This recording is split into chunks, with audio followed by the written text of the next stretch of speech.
Hello, सो बात करते हैं पंजाब नेशनल बैंक की। 37 रुपए का स्टॉक हो चुका है, गिरावट हुई है आज के दिन में और लगातार स्टॉक में गिरावट देखने को मिली है। हालांकि अभी भी इसका सपोर्ट जो था वो बरकरार है। बात करेंगे इस वीडियो में कि गिरावट लगातार क्यों हो रही है स्टॉक में, क्या स्टॉक को रखना है अभी भी या बेच देना है। क्योंकि निफ्टी 50 से भी कंपैरिजन करें तो -34% का एक साल का रिटर्न है इसका। किसी भी निफ्टी 50 के स्टॉक में अगर आपने लगाया होता ठीक से, तो वहां पर आपके पैसे बढ़ने के चांसेस ज्यादा थे। यहाँ पर आप पैसे देखेंगे तो बहुत धीरे स्लो ग्रोथ है यहाँ पर। एक तो दूसरा, स्टॉक लगातार अब गिरावट में है जो काफी लॉस कर रहा है इन्वेस्टर का। बात करेंगे गिरावट क्यों हो रही है, क्या यहाँ पर बने रहना चाहिए या फिर बेच देना चाहिए, क्या हो आगे की स्ट्रेटजी, वही बात करेंगे। चलिए शुरू करते हैं। बट उससे पहले अगर आप चैनल पे नए हो तो प्लीज चैनल को सब्सक्राइब कर दो and hit that bell icon so that you get the notification on time. चलिए स्टार्ट करते हैं। बात करें पीएनबी की, तो पीएनबी एक अच्छा स्टॉक है। यहाँ पर हमारे सामने बैंक भी अच्छा है और स्टॉक भी अच्छा है। दो बड़ी खबरें हैं हमारे सामने जिसकी वजह से स्टॉक आपका लगातार डाउन साइड पर बना हुआ है। अब पिछले दिनों मैंने आपको इन्फॉर्म किया था कि पीएनबी हाउसिंग फाइनेंस जो था वो पीएनबी से अलग हो रहा था और वो जानबूझ से किया जा रहा था क्योंकि आरबीआई ने पीएनबी को मना किया था कि पैसा इन्फ्यूज नहीं करना है आपको, और इसी वजह से पीएनबी बैंक ने फिर उसको डीमर्ज कर दिया था। अब उसको वो केस चल रहा था, आप जानते होंगे कि वो ट्राइब्यूनल में लेके गए थे। ट्राइब्यूनल का फैसला आने वाला है और ट्राइब्यूनल का फैसला काफी अहम होने वाला है। ये बड़ा प्रेशर है पीएनबी बैंक के ऊपर। अभी पंजाब नेशनल बैंक जो है वो इसलिए भी प्रेशर थोड़ा सा झेल रहा है क्योंकि ट्राइब्यूनल का जो फैसला आएगा उससे काफी कुछ डिसाइड होने वाला है पीएनबी का फ्यूचर भी, ठीक है। वो एक बड़ा प्रेशर पुट कर रहा है यहाँ पर पीएनबी के स्टॉक प्राइस के ऊपर, जिसकी वजह से स्टॉक लगातार आप देखेंगे तो क्वार्टरली रिजल्ट्स के बाद यहाँ पर लगातार डाउन साइड में जा रहा है। इस समय पर जून क्वार्टर का वेट हमें जरूर था, पर वो भी बहुत पॉजिटिव नहीं आया है जितना एक्सपेक्टेड था कि यार जून क्वार्टर का आएगा उसके बाद स्टॉक में तेजी देखने को मिलेगी, बट वो भी बहुत अच्छा नहीं आया है।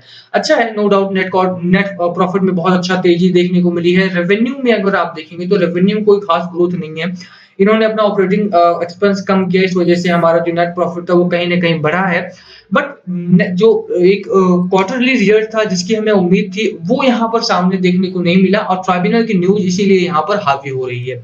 दूसरी बड़ी खबर, अगर आप न्यूज चैनल वगैरह देखते हो तो पॉलिटिकल पार्टीज का एक हंगामा हो रहा है इंश्योरेंस बिल को लेकर के। और इंश्योरेंस बिल आप देखेंगे तो सरकारी बैंकिंग सेक्टर जो है हमारा, उसका जो मेन पैसा आता है वो इंश्योरेंस रेगुलेटरी से ही आता है। इंश्योरेंस बहुत सारे पीएनबी के भी हैं। पीएनबी एक बड़ा हब है। पीएनबी के अलग अलग यहाँ पर आप देखेंगे तो सब्स्टिट्यूट है, सॉरी जो सब्स्टिट्यूटरी है होती हैं वो है। और यहाँ पर आप देखेंगे ना तो कई सारे पीएनबी के ब्रांचेस है जहां पर इंश्योरेंस का काफी ज्यादा पूरा इंश्योरेंस का ही काम होता है। और ऐसे में अगर इंश्योरेंस का प्राइवेटाइजेशन हो रहा है तो सरकारी बैंक्स पर उसका भी एक प्रेशर देखने को मिल रहा है और यही एक बड़ा कारण है, दूसरा बड़ा कारण है जिसकी वजह से स्टॉक में एक बड़ा प्रेशर झेल रहा है इस समय पर।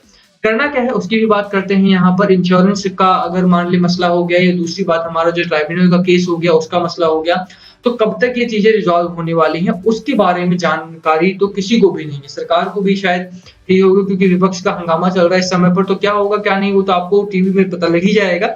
बट स्टिल यहाँ पर करना क्या है आपको उसकी बात करते हैं। सबसे पहले आप देखिए कि पीएनबी का आपको रखना है या नहीं। जैसा मैंने पहले भी कहा था, पीएनबी कोई शॉर्ट टर्म का स्टॉक नहीं है। पीएनबी हमेशा लॉन्ग टर्म के लिए बाय करना है और लॉन्ग टर्म के लिए अगर आपने बाय किया है और छोटी क्वांटिटी में बाय किया है, अगर आपने 5% of your total capital he invest किया है तो रुके रहने की मेरी सलाह आपको यहाँ पर रहेगी। एटलीस्ट जब तक ये 36 रुपए 37 रुपए ब्रेक नहीं करता है तब तक तो आपको यहाँ पर स्टे करने की मेरी सलाह आपको जरूर रहेगी। डाउन साइड पर 37 रुपए 36 रुपए अगर ब्रेक करता है तो बेच के निकल जाओ। थोड़ा बहुत लॉस होगा बट कोई बात नहीं, वहां के बाद फिर पता नहीं चलेगा आपको, बट ये लोअर एंड पर ही रहेगा बहुत दिनों तक। इसीलिए अगर 36 रुपए क्रॉस करता है तो निकलना ही बेहतर है।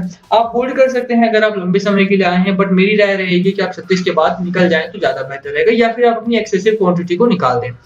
आपका जो एक रेजिस्टेंस जोन बन रहा है वो यहाँ पर है 40 रुपीज के आसपास। आप देखेंगे अक्सर यहाँ पर स्टॉक आपका लैग करता है, यहाँ पर भी एक बार ब्रेक करने की कोशिश करता है, दोबारा यहाँ पर ब्रेक करने की कोशिश करता है, बट वो हो नहीं पाता है। तो थोड़ा सा आपको वेट करना पड़ सकता है स्टॉक को लेकर के।